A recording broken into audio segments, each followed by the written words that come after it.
मित्रांनो, तुम्ही पण हे नवीन पीव्हीसी वोटर आयडी कार्ड घरी मागवू शकता, ते पण फ्री ऑफ कॉस्ट. ते कसं? चला तर पाहूयात. व्हिडिओ माहितीपूर्ण असणार आहे, त्यामुळे शेवटपर्यंत नक्की पहा. मित्रांनो, सर्वात प्रथम तुम्हाला Google Play Store वरती यायचं आहे. Google Play Store वरती आल्यानंतर ECI नेट असं सर्च करायचं आहे. ECI नेट असं सर्च केल्यानंतर तुम्ही इथे पाहू शकता, इलेक्शन कमिशन ऑफ इंडियाचा ECI नेट हा ॲप तुमच्या मोबाईलमध्ये इन्स्टॉल करायचा आहे. ॲप इन्स्टॉल केल्यानंतर तुम्हाला ओपन या ऑप्शनवरती क्लिक करायचं आहे. ॲप ओपन केल्यानंतर सर्वात प्रथम तुम्ही पाहू शकता, या ॲपच्या उजव्या बाजूला कोपऱ्यामध्ये तुम्हाला 3 लाईन देण्यात आलेल्या आहेत. या 3 लाईनवरती तुम्हाला क्लिक करायचं आहे. 3 लाईनवरती क्लिक केल्यानंतर तुम्ही इथे पाहू शकता वेलकम. वेलकमच्या समोर तुम्हाला प्रोफाइल हे बटन देण्यात आले आहे. या ऑप्शनवरती क्लिक करायचं आहे. या ऑप्शनवरती क्लिक केल्यानंतर आता तुम्हाला मोबाईल नंबर टाकण्याचे इथे ऑप्शन देण्यात आलेलं आहे. जर तुम्ही यापूर्वी या ॲपवरती रजिस्ट्रेशन केलेलं असेल, तर तुम्हाला मोबाईल नंबर टाकायचा आहे आणि सेंड OTP करून लॉग इन करायचं आहे. पण जर तुम्ही यापूर्वी रजिस्ट्रेशन केलं नसेल, तर तुम्हाला न्यू युजर या ऑप्शनवरती क्लिक करायचं आहे. न्यू युजर या ऑप्शनवरती क्लिक केल्यानंतर आता सर्वात प्रथम तुम्हाला तुमचा मोबाईल नंबर टाकायचा आहे. मोबाईल नंबर टाकल्यानंतर तुम्हाला सेंड OTP या ऑप्शनवरती क्लिक करायचं आहे.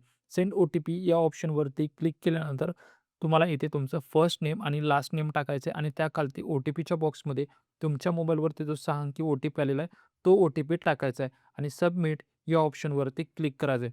सबमिट या ऑप्शनवरती क्लिक केल्यानंतर आता तुमची प्रोफाईल तयार झालेली आहे.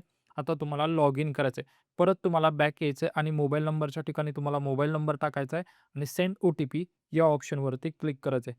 सेंड OTP या ऑप्शनवरती क्लिक केल्यानंतर तुमच्या मोबाईलवरती जो OTP आलेला आहे, तो OTP टाका आणि लॉग इन या ऑप्शनवरती क्लिक करायचं आहे.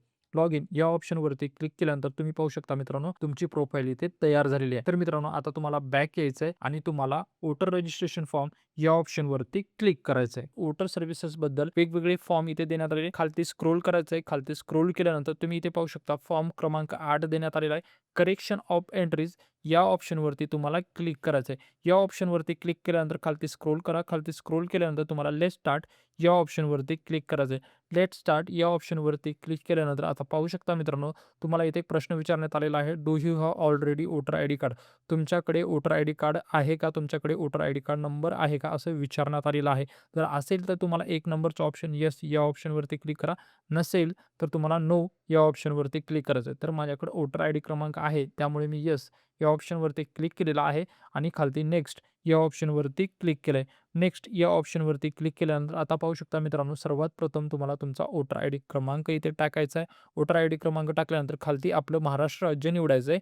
महाराष्ट्र राज्य निवडल्यानंतर फेच डिटेल्स या ऑप्शनवरती तुम्हाला क्लिक करायचं आहे. वी हॅव फाउंड रेकॉर्ड असा खालती तुम्हाला मेसेज दाखवला जात आहे. त्यानंतर खालती तुम्हाला प्रोसीड या ऑप्शनवरती क्लिक करायचं आहे. प्रोसीड या ऑप्शनवरती क्लिक केल्यानंतर तुमच्या वोटर आयडी कार्ड संबंधित जितकी पण माहिती आहे, ती सर्व माहिती इथे ओपन झालेली आहे. ही जर माहिती बरोबर आहे का, ती तुम्हाला चेक करायची आहे आणि जर माहिती बरोबर असेल, तर तुम्हाला नेक्स्ट या ऑप्शनवरती क्लिक करायचं आहे. नेक्स्ट या ऑप्शनवरती क्लिक केल्यानंतर आता एक नवीन फॉर्म ओपन झालेला आहे, ज्यामध्ये तुमचं नाव मराठी आणि इंग्रजी या दोन्ही भाषेमध्ये दाखवलं जात आहे. तर मित्रांनो, यामध्ये आपल्याला 2 डिटेल्स टाकायचे आहेत. सर्वात प्रथम तुम्हाला विचारण्यात आलेला आहे तुमच्या आधार कार्ड डिटेल्स, म्हणजे तुमचा 12 अंकी तुम्हाला आधार नंबर टाकायचा आहे आणि त्याखालती पाहू शकता एक डिक्लेरेशन देण्यात आलेलं आहे. I am not able to furnish my Aadhaar card या बॉक्समध्ये तुम्हाला क्लिक करायचं आहे आणि त्यानंतर मोबाईल नंबर ॲप्लिकंटचा, त्यामध्ये तुमचा मोबाईल नंबर टाकायचा आहे. मोबाईल नंबर टाकल्यानंतर पाहू शकता मित्रांनो तुम्ही खालती तुम्हाला नेक्स्ट हे ऑप्शन देण्यात आलेलं आहे. तर मित्रांनो, इथे हा ॲप्लिकेशन फॉर्म तुम्ही का भरत आहात हे विचारण्यात येत आहे.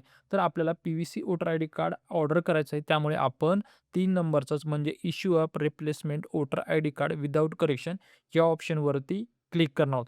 या ऑप्शनवरती क्लिक केल्यानंतर तुम्हाला नेक्स्ट या ऑप्शनवरती क्लिक करायचं आहे. तर मित्रांनो, इथे 3 ऑप्शन देण्यात आले.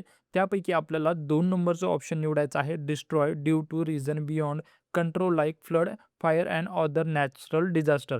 या ऑप्शनवरती क्लिक केल्यानंतर खालती एक डिक्लेरेशन देण्यात आले. त्या डिक्लेरेशनला तुम्हाला क्लिक करायचं चौकोनी बॉक्समध्ये आणि नेक्स्ट या ऑप्शनवरती क्लिक करायचं आहे. तर मित्रांनो, पाहू शकता इथे डिक्लेरेशन पेजमध्ये तो सर्वात प्रथम तुमचं नाव आलेलं आहे आणि त्यानंतर खालती पाहू शकता प्लेस ऑफ ॲप्लिकेशनमध्ये तुमचा जिल्हा टाकायचा आहे. जिल्हा टाकल्यानंतर खालती डन हे ऑप्शन देण्यात आलेलं आहे. या ऑप्शनवरती आता तुम्हाला क्लिक करायचं आहे. या ऑप्शनवरती क्लिक केल्यानंतर तुमच्या ॲप्लिकेशन संबंधित सर्व माहिती इथे आलेली आहे. तुम्हाला एकदा चेक करायचं आहे तुम्ही जी भरलेली माहिती बरोबर आहे का. त्यानंतर खालती स्क्रोल करायचं आहे. खालती स्क्रोल केल्यानंतर पाहू शकता ई साइन अँड सबमिट या ऑप्शनवरती तुम्हाला क्लिक करायचं आहे. या ऑप्शनवरती क्लिक केल्यानंतर एक नवीन वेब पेज आता तुमच्या समोर ओपन होणार आहे. तुम्हाला इथे कंटिन्यू टू ई साइन या ऑप्शनवरती क्लिक करायचं आहे. या ऑप्शनवरती क्लिक केल्यानंतर मित्रांनो तुम्ही ते पाहू शकता. सर्वात प्रथम तुम्हाला तुमचा आधार क्रमांक टाकण्याचा ऑप्शन आलेला आहे. त्याखालती पाहू शकता एंटर युअर आधार ओ-टी-पी.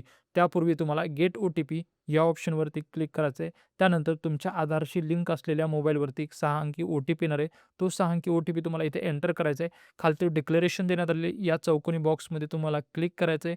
चौकोनी बॉक्समध्ये क्लिक केल्यानंतर पाहू शकता मित्रांनो, आता तुम्हाला सबमिट या ऑप्शनवरती क्लिक करायचं आहे. सबमिट या ऑप्शनवरती क्लिक केल्यानंतर मित्रांनो, आता तुम्ही पाहू शकता your application has been submitted successfully your reference number ID. हा जो रेफरन्स नंबर आय-डी आहे तो तुम्हाला नोट करून घ्यायचा आहे. त्यानंतर तुम्हाला ओके या ऑप्शनवरती क्लिक करायचं आहे. मित्रांनो, त्यानंतर तुम्हाला बॅक यायचं. बॅक आल्यानंतर तुम्ही इथे पाहू शकता 4थ्या नंबरचा ऑप्शन देण्यात आलेला आहे ट्रॅक युअर ॲप्लिकेशन. या ऑप्शनवरती क्लिक करायचं आहे. तुम्ही जो रेफरन्स नंबर कॉपी करून ठेवलेला आहे तो रेफरन्स नंबर तुम्हाला इथे पेस्ट करायचा आहे, टाकायचा आहे आणि तुम्हाला ट्रॅक स्टेटस या ऑप्शनवरती क्लिक करायचं आहे. या ऑप्शनवरती क्लिक केल्यानंतर तुमच्या ॲप्लिकेशनचं लाईव्ह स्टेटस तुम्हाला इथे दाखवलं जाणार आहे.